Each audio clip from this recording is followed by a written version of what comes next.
Hi friends, आप सभी कैसे हो। आशा करता हूं कि आप सभी अच्छे होंगे। आपका हमारे चैनल वीके जाटोल क्लासेस में स्वागत है। आज के इस वीडियो में हम 29 अप्रैल 2026 के मुख्य करंट अफेयर्स और उसके एक्सप्लेन के बारे में चर्चा करेंगे। प्रश्न नंबर 1, हाल ही में भारत और किस देश के बीच डिफेंस इंडस्ट्रियल रोडमैप पर हस्ताक्षर किए गए हैं? ए फ्रांस, बी रूस, सी जर्मनी, डी इटली। दोस्तों, आपका सही answer option number C Germany होगा। डिफेंस रोड मैप रक्षा मंत्री राजनाथ सिंह और उनके जर्मन रक्षा मंत्री बोरिस पिस्टोरियस ने एक ऐतिहासिक डिफेंस इंडस्ट्रियल रोड मैप पर हस्ताक्षर किए। सह उत्पादन को प्रोडक्शन अब भारत और जर्मनी केवल खरीदार विक्रेता नहीं, बल्कि साझेदार होंगे। दोनों देश मिलकर आधुनिक सैन्य प्लेटफॉर्म और हथियारों का निर्माण करेंगे। आत्मनिर्भर भारत, इस समझौते से भारत को जर्मनी की उन्नत तकनीक मिलेगी, जिससे रक्षा क्षेत्र में आत्मनिर्भरता को मजबूती मिलेगी। तकनीकी सहयोग, राजनाथ सिंह ने जर्मन कंपनियों से भारत की उदार नीतियों का फायदा उठाने और रक्षा क्षेत्र में निवेश करने का आग्रह किया है। रणनीतिक महत्व, ये दौरा भविष्य की वैश्विक सुरक्षा चुनौतियों से निपटने और दोनों देशों के बीच रणनीतिक संबंधों को एक नई ऊंचाई पर ले जाने के लिए महत्वपूर्ण माना जा रहा है। भारतीय समुदाय, रक्षा मंत्री ने बर्लिन में भारतीय प्रवासियों से भी मुलाकात की और उन्हें दोनों देशों के बीच का जीवंत सेतु बताया। प्रश्न नंबर 2, पूर्वांचल एक्सप्रेसवे पर भारतीय वायुसेना ने शौर्य प्रदर्शन किस राज्य में किया है? ए बिहार, बी मध्य प्रदेश, सी उत्तर प्रदेश, डी राजस्थान। दोस्तों, आपका सही आंसर ऑप्शन नंबर सी उत्तर प्रदेश होगा। उत्तर प्रदेश के सुल्तानपुर में पूर्वांचल एक्सप्रेसवे पर भारतीय वायुसेना ने अपना शौर्य प्रदर्शन किया है। समय, एयर शो बुधवार दोपहर 2 बजे शुरू हुआ और शाम 3:30 बजे तक चला। शामिल विमान, वायुसेना के घातक लड़ाकू विमान जैसे सुखोई 30 MKI, जगुआर, मिराज 2000 और स्वदेशी तेजस ने अपना दम दिखाया। साथ ही N-32 परिवहन विमान और Mi-17 V5 हेलीकॉप्टरों ने भी हिस्सा लिया। खासियत, फाइटर जेट्स ने एक्सप्रेसवे पर टच एंड गो ऑपरेशन किया, यानी विमान सड़क को छूकर तुरंत वापस उड़ गए। मकसद, इस अभ्यास का मुख्य उद्देश्य आपातकालीन स्थिति में युद्ध के दौरान हाईवे को रनवे के रूप में इस्तेमाल करने की तैयारी को परखना था। उत्साह, इस नज़ारे को देखने के लिए बड़ी संख्या में स्थानीय लोग पहुंचे, जिससे पूरा इलाका भारत माता की जय और लड़ाकू विमानों की गूंज से भर उठा। प्रश्न नंबर 3, राष्ट्रीय पोषण पखवाड़ा जागरूकता अभियान में देश भर में पहला स्थान किस जिले ने हासिल किया है? ए जयपुर, बी लखनऊ, सी सूरत, डी अहिल्यानगा। दोस्तों, आपका सही आंसर ऑप्शन नंबर डी अहिल्यानगा होगा। बड़ी उपलब्धि, महाराष्ट्र के अहिल्यानगा जिले ने राष्ट्रीय पोषण पखवाड़ा जागरूकता अभियान में देश भर में पहला स्थान हासिल किया है। पुणे दूसरे स्थान पर। खास बात यह है कि इस सूची में महाराष्ट्र का ही पुणे जिला दूसरे स्थान पर रहा। शानदार प्रदर्शन, अहिल्यानगा में रिकॉर्ड 3,24,075 जागरूकता गतिविधियां आयोजित की गईं, जो देश में सबसे अधिक है। मुख्य विषय थीम, इस वर्ष के अभियान का मुख्य विषय बच्चे के जीवन के पहले 6 वर्षों में मस्तिष्क का विकास था।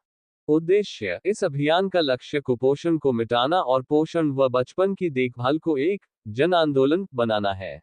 यह मिशन पोषण 2.0 का हिस्सा है।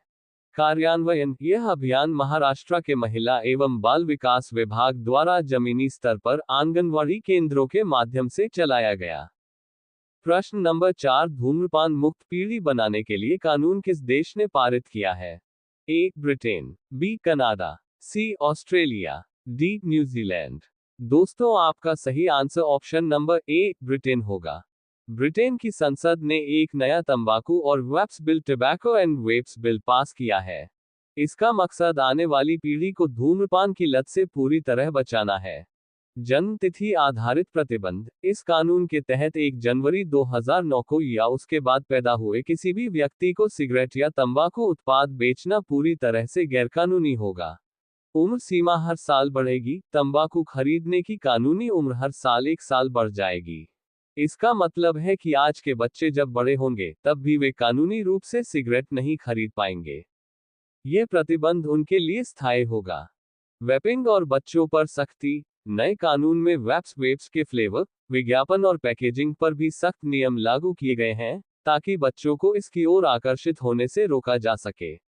उद्देश्य: धूम्रपान के कारण ब्रिटेन में हर साल लगभग 64,000 मौतें होती हैं और स्वास्थ्य सेवाओं (NHS) पर अरबों पाउंड का बोझ पड़ता है।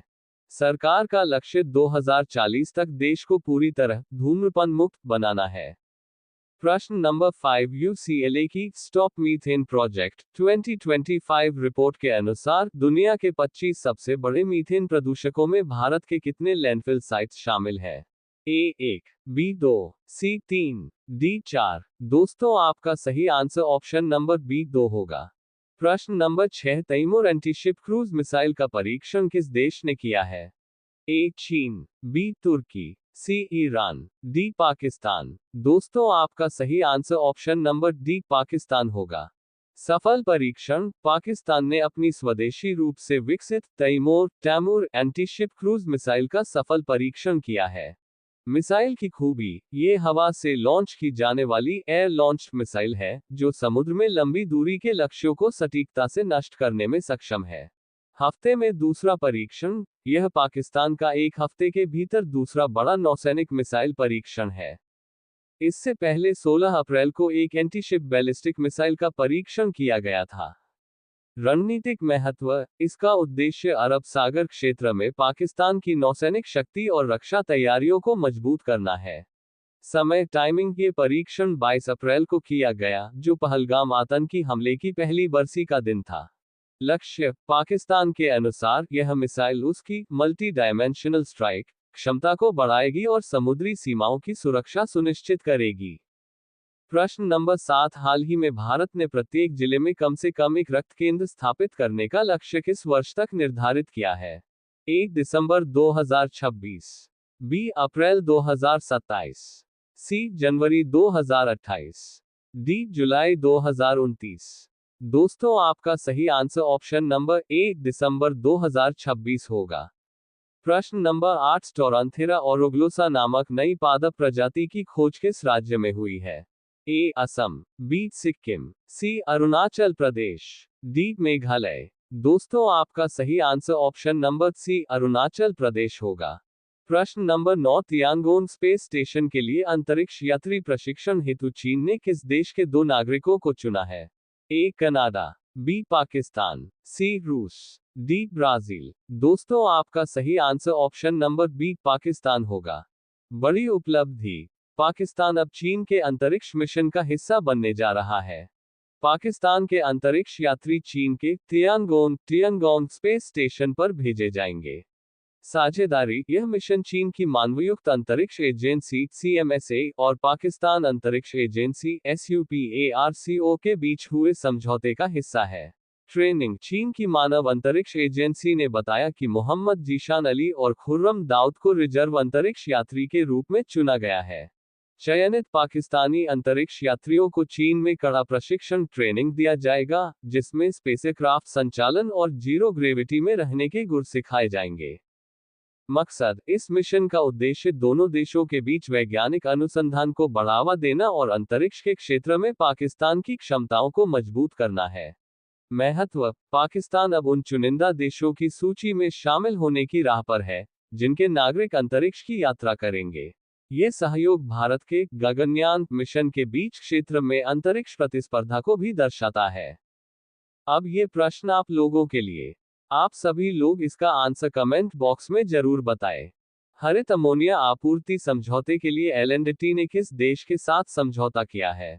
A दक्षिण Korea, B Germany, C Japan, D Australia. Last video के प्रश्न का आंसर हमने आपसे पूछा है कि एप्पल ने नए CEO के रूप में किसे नियुक्त किया गया है? A टिम कुक, B सुंदर Pichai, C Satya Nadella, D John turns. दोस्तों, आपका सही answer option number D John turns होगा। यदि दोस्तों आपको हमारा यह वीडियो अच्छा लगा हो तो वीडियो को लाइक शेयर जरूर करें, साथ ही हमारे चैनल वीके जाटोल क्लासेस को सब्सक्राइब जरूर करें, ताकि हमारे चैनल पर अपलोड होने वाली प्रत्येक वीडियो का नोटिफिकेशन आप तक तुरंत पहुंच सके।